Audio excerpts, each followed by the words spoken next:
I'd like to welcome today internationally acclaimed speaker and author Robert Perella. He's the author of The Divine Blueprint and The Divine Architect, The Art of Living and Beyond. You're often called one of the most unique clairvoyants in North America. Why is that? Well, mainly because, I don't necessarily do readings or anything like that. For some reason, since I was a little boy, I see apparitions. These are considered what medically would be termed semi-etheric full torso apparitions. I've seen these since I was a young boy. This is where you can actually see people standing behind people. In the middle of the night, when I'm in the hypnagogic state, which is that little window in between when you're awake in beta, and you fall through this little window called the hypnagogic window. That's when you're just sort of nodding out. The subtle bodies around your body are very, very relaxed. And then you dip through it very quickly, and you usually go into delta, first of all. But that particular window I stay in, and for some reason I can see etherically who is standing on the level just beyond the material world. The motion picture of The Sixth Sense, when it came out in 1999, there was a large tour going on for me for the first book, and they were often comparing me to that idea of that child of being able to see basically dead people, which turn out not to be dead, turn out to be more alive than we are actually. And for some reason my sight is very developed, and I actually can see what's kind of going on behind people, such as lost loved ones.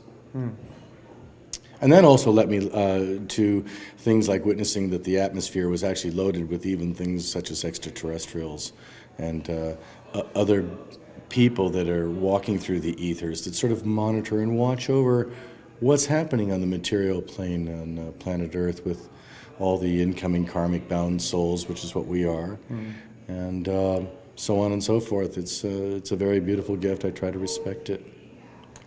So it seems apparent to me, and just in the terms of what this focal date of 2012 people are looking to as an indicator of change, like that we're on this cusp of a great change in consciousness. And what does it look like from your perspective?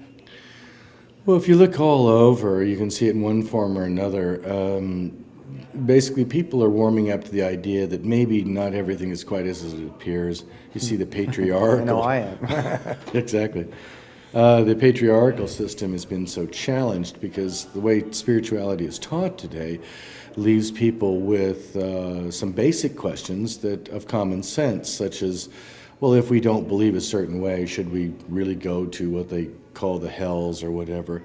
Or are we rather given a much larger grace room to expand our awareness? In fact, maybe it takes thousands of years for a spirit to develop emotional mastery, relationship mastery, physical mastery. And that the earth, people are now embracing the idea in the Western Hemisphere that the idea that we live many times is maybe making more sense than that we just have this short little window and then die and then whatever happens after that. Because who even knows what happens when you're asleep? I still scratch my head every morning. I'm like, I wake up, I'm refreshed. It's like, but if I don't sleep, I'll become a basket case. But something happens in that period where we just tune out. Sure. And something's going on there, and we don't. And so, what is a life? It's just a collection of memories, and it's like we don't even have that subconscious memory of where we go for half of our life. Some of us, It's just like, so why not? Why not just this be a work? This is like a workbook. Yeah. And but I do feel in particular, and I don't know about you, but at this particular time that we are in, is there's been it's a great attractor. I mean, I feel all my life I feel like I've been here for some purpose. And I've been mostly twiddling my thumbs a lot, just doing stuff. But it's like I know this. And somebody was saying to me that somebody told them there's like a chip that we took, a black chip when we came in here, to block us or shield us from the external forces that were trying to manipulate the planet, preventing the. This is one theory, but I'm just saying. But I know for myself innately, I feel that is happening, and in my life now, I'm looking at what I thought was there is no longer there. Right. And I'm walking in new places, and all I have is what I know. Right. To rely upon, and it's like this shift into authenticity or pulling from a memory, maybe of those collective lives you're referring to. I don't know. Right. The media today is giving you all kinds of indications of a great change. Not so much movies like 2012, because I think in some ways the disaster scenarios are very too Hollywood in some ways, but other TV media, people like John Edwards, give people the idea that you can talk to lost loved ones and that that's okay. Lisa Williams, same thing, wonderful clairvoyant. Movies challenge us with ideas that there is a potential other culture that's even coexisting right here in the material plane while we're here, all at the same time. And I think in some ways, as you see Hollywood picking up on all these kind of movies and television, the regular networks and other side networks are showing us that we're asking deeper questions about the nature of our existence, and that we're not just these people living here in the material world. We're perhaps sharing a larger perspective. And that even beyond that, that maybe Earth is actually getting ready to be birthed into a larger expression.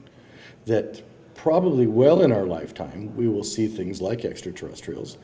Well in our lifetime, we'll see a great shift where we realize that the laws that have been put upon us, many of what we've come to believe, has now been challenged. You might say the new energies that are coming into the planet today are exposing the misinformation and the disinformation about what we've come to believe. And so therefore we're almost starting on a clean sheet of paper in many ways, from the sociological institutions to social behavior to the patriarchal system, the general population, just the way they perceive things. You see the personal growth and self-improvement categories being #1 at most major bookstores in North America for the last 10 years, because people want anecdotes for living, and it's not necessarily from structured religion, but from tuning in deeper inside and looking at all the properties that are also available to us. The time that where we are right now, because of the media, like you're saying. So both your books are internationally acclaimed, and so what's the heart of your message?